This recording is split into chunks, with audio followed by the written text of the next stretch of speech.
सबसे पहला जो चैलेंज आता है रूरल डेवलपमेंट में वो होता है पॉवर्टी और इनइक्वालिटी। रूरल एरिया में देखें तो पॉवर्टी और इनइक्वालिटी रूरल एरिया में कैसे एक मेजर चैलेंज हो सकता है। सबसे पहला point, that in rural areas there is no such availability of any specific type of employment which generate maximum revenue for the local masses of the rural area।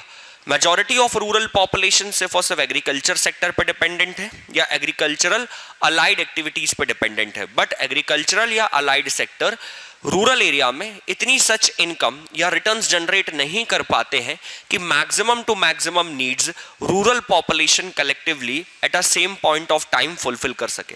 And on the other hand rural area में poverty के होने का एक सबसे बड़ा कारण है that is inequality और इनइक्वल डिस्ट्रीब्यूशन ऑफ रिसोर्सेज, चाहे वो इंस्टीट्यूशनल हो या चाहे फिजिकल इंफ्रास्ट्रक्चर हो। ये कंप्लीट इंफ्रास्ट्रक्चर अर्बन एरिया में तो एक प्रॉपर फॉर्म में चैनलाइज किया गया, डेवलप किया गया, लेकिन फिजिकल और इंस्टीट्यूशनल डेवलपमेंट रूरल एरिया के लिए क्रिएट नहीं किए गए।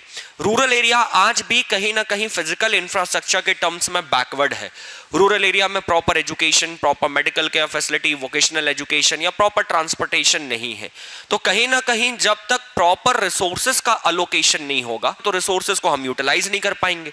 जब यूटिलाइजेशन नहीं होगा रिसोर्सेज का तो अल्टीमेटली उसके बेसिस पे कोई इनकम जनरेट नहीं होगी, और जब इनकम जनरेट नहीं होगी तो कहीं ना कहीं सोसाइटल लेवल पे हमको एक इनकम गैप देखने को मिलेगा कि अर्बन एरिया में बेसिकली प्रोडक्टिव एक्टिविटीज है, इंडस्ट्रीज है, सर्विस सेक्टर है, लेकिन रूरल एरिया में सिर्फ प्राइमरी सेक्टर्स है, और प्राइमरी सेक्टर में भी स्पेसिफिकली एग्रीकल्चर और अलाइड सेक्टर है जो कि इतना लार्ज स्केल में रेवेन्यू या रिटर्न जनरेट नहीं कर पाता है।